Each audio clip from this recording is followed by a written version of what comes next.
Ooh.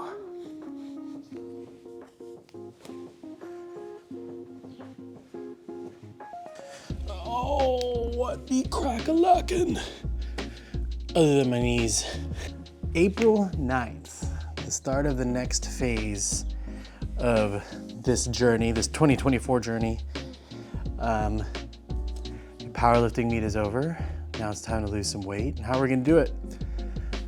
We're gonna try running again. My relationship with running has been a long and complicated one. Something we're gonna have to rekindle and see how long this flame lasts this time.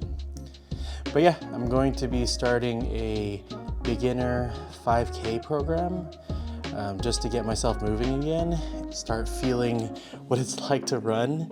I have not ran in a long time. I'll check my Strava. We'll see the last time I actually documented a run. It has been quite some time.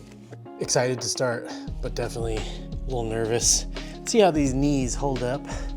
These old 35-year-old knees, almost 36, my goodness. How time flies. So as I've usually done in the past, I'm gonna be following Hal Higdon's running programs, and he has exactly what I was looking for, a novice 5K program. So we'll be starting with that. Today is technically day 2 because day 1 was like a rest day or 30-minute walk day, and today is gonna be 1.5 miles, so a nice and easy start. So in terms of overall, what am I even doing? What are these stretches that I'm doing? I'm like doing a modified child's pose. So in terms of timeline, we're looking at all the way through April and May and ending this program the first week of June, which happens to be my birthday. So it kind of works out really nicely for timeline. And the idea is that the running program in conjunction with some diet changes hopefully will bring me down to about 215. If I can manage to do that, 215 pounds by my birthday, then I'll be right on track for where I'm trying to be by September, which is the wedding. And so, things are shaking and creaking and cracking. And so yeah, it'll be exciting. See how the body changes, see how the body adapts. Oh, I'm shaky. Hopefully surprise myself a little bit. So yeah, in terms of overall goal, 1.5 miles today. I'm not looking at total mileage or anything like that. The end goal is gonna be a 5K, which is 3.2 miles or 3.1. Can't even remember, it's been so long. But the main thing is just getting things moving, get cardio back up to where I'd like it to be, and then lose some weight. So in conjunction with this running program, I'm also gonna be doing some other cross-training type things. And so pretty excited to start that too. Sally, I think, will be doing some of that with me, so pretty stoked on that. Not only am I wanting to complete a 5K distance, which I know I can because I've done it in the past, but I do want to improve my mile time and my total 5K time. So I'm what's known as a Clydesdale, which, you know, big, heavy-footed, lumbering animal. And so my goal really is to just at least get a sub 10-minute mile at least once during this whole training process, because I haven't done that in a while. And overall 5K time, I'm just conservatively wanting to get it under 35 minutes. I think that's reasonable. And then at the end of 8 weeks, also hit 215 pounds or less. And yeah, so we'll see how it goes. I'm really not sure how it's gonna go because I tend to roll my ankles quite a bit. We'll see how long before I do something to my ankle or my knee. No, gotta think positive. None of that's gonna happen. It's gonna be perfect. Perfect training program. Hopefully.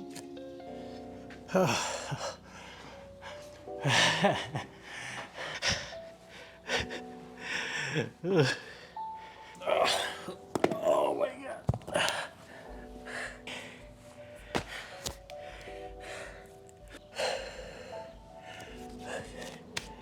That sounds a little bright.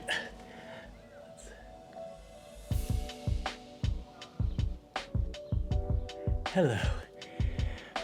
Okay. Let's talk about our feelings. Feelings. 1.5 miles done. I didn't stop.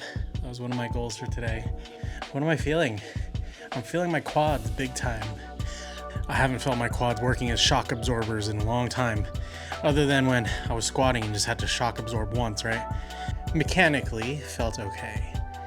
The other thing I feel right now is you get that feeling when you feel like you need to suck your teeth, or like the capillaries in your lips are gasping for breath.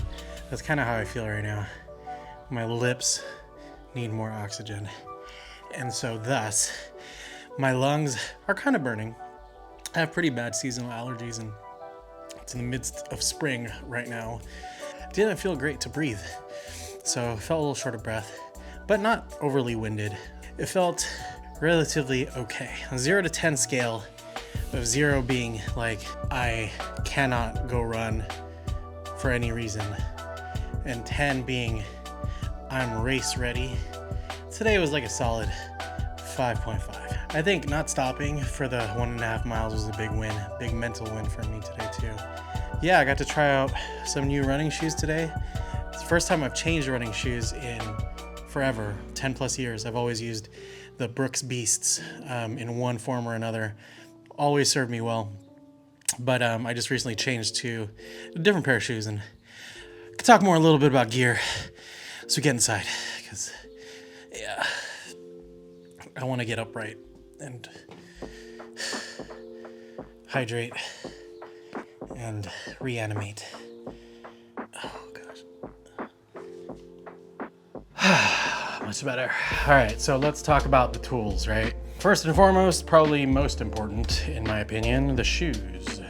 So I mentioned that for years, like literally 10 plus years, I've used the Brooks Beasts. They work great for my style of running, my gait, my weight, all of the above. Basically, I went to one of those running stores and they assessed my gait and made that recommendation.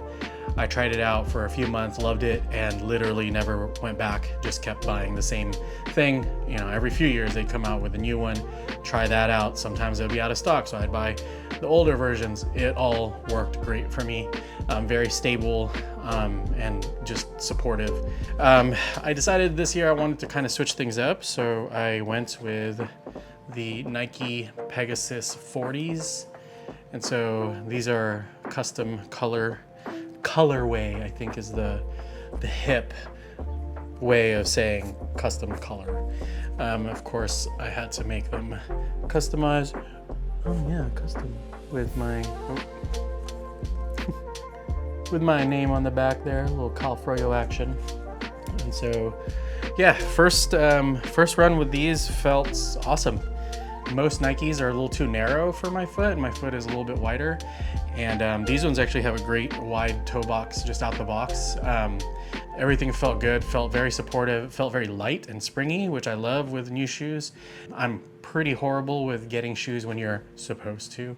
Having new shoes definitely adds a little bit of extra help to getting started on a program like this, which I'll take all the help that I can get. In terms of tracking, so I'm big on keeping track of my activities and metrics, and you know, it's just fun to see how you stack up. And so my main tracking device is this old Garmin Forerunner 645 Music. And so what's cool about this is it's technically a running watch, but it doubles up. You can use it for things like hiking, bike packing, which I've used it as a backup tracking device. You can sync GPS maps to it. It has activity tracking, pretty customizable for everything I need. But what I really wanted it for is it stores music. So you can sync some of your Spotify playlists to it, and it stores it locally. So that way you can pair your Bluetooth headphones to it and you don't need to bring your phone. And the other cool thing is it syncs to Strava and I think several other apps, but it stores the activity on here as well. And so you can use it to track your activity, finish up, come back home, and once you're close to your phone, it syncs up to all the apps and everything there. And yeah, you don't need to bring your phone for anything. So this has been awesome. It's actually the second one I've been through because the first one died on me. I've used it a ton. It's on my wrist 99% of the time. So in terms of apps, I've already mentioned Strava. I think everyone and their mama is on Strava.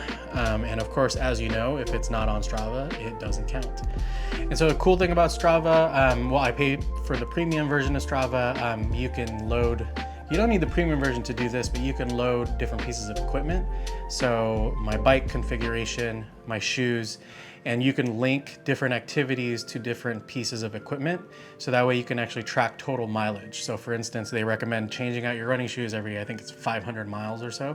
You can set it up so that way every time I log a run on my watch, it syncs it to those shoes and it keeps track of how long I've ran on them. So, which is pretty cool. And it also comes in handy for goal setting. So when I switch over to bike training, my goal for this year is 650 miles, and the app, you can set up your own goals, and every activity that's linked to cycling will be tracked, and so I'll know when I'm getting close and meet my goal. It's also fun to link up with other people who use it, and you know, you're at some sort of event, running, cycling, whatever, and sometimes there's people around you who you don't even know, and you find out later on they were also at that event, and you kind of see how you stacked up, and you know, you race against other people. This segment was done in 34 seconds, and you try to hit that. It's a lot of fun, and for a stat nerd like me, it gives me everything I need to stay motivated and to keep track of the things that I tell myself is interesting. On top of Strava, I also use the Garmin Connect app. So it's synced specifically to your watch or your other Garmin devices, but it gives you a lot more metrics. So not only does it track your actual activity and, you know, where you went, your time, your pace, elevation change, your average heart rate, it also has different metrics that you know, is useful. So things like overall stress levels. It measures your heart rate and the variation between highs and lows for a 24-hour period, and it gives you a stress score, and you can kind of see where you're at, because as we know, stress has a lot of physiological effects and can affect you negatively if your stress is high. So that's really useful to know. Also syncs with MyFitnessPal, which I'll talk about here in a second. I think everyone knows what MFP is. Every time you log your food in MyFitnessPal, it logs it into here too and accounts for how many calories you have remaining for the day. Also, I like to use it to track my sleep, so that way I know if I got uninterrupted sleep the night before, how I'm resting up. A lot of different things that this app is useful for tracking. And of course, last but not least, MyFitnessPal. I've used it for years. It works on the simple premise of calories in, calories out, especially when trying to lose weight. Automatically calculates how many calories you need to maintain your weight. If you're trying to lose weight, the rate at which you're going to lose it, what is your caloric intake goals, automatically adjusts it based on activities, things that you do throughout the day. And now, you know, with how it's expanded, it also helps you track macros, which is really handy. And you can set those goals. You can customize what you want to do, and it'll tell you when you're approaching or past those levels for the day. Also super useful for people with high blood pressure, because helps you track your sodium intake for the day. As you know, controlling your sodium is one of the keys to controlling your blood pressure. And so a lot of cool tools out there for you to use and track. These are the things that I'll be using through the course of this next training program, which I'm excited about. So 8 weeks of running. At least I tell myself that I'm excited. I'm so excited. Hopefully we'll keep up the consistency, and I think we're off to a good start so far, don't you?